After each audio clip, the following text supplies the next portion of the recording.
Hello guys, what's up once again? Palaboy OFW here. So for today's vlog mga idol, panoorin natin tong isang malupit na kamote.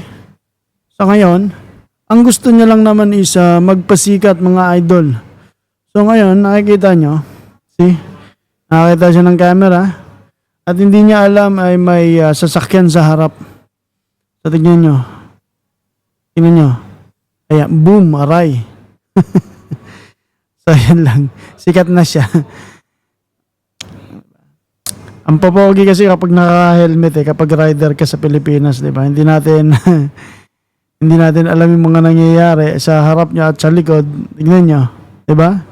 Ayun, sumalpok na. So, yun lang. Ingat lang tayo mga idol sa pagmamaneho.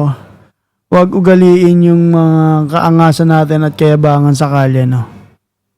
Magdaan-daan sa pagmamaneho, sa pagdadrive, huwag paaralin yung tigas ng ulo. Iwanan yung ego sa bahay bago magmaneho.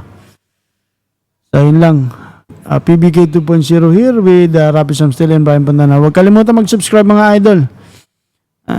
Kamote, ayos ka lang.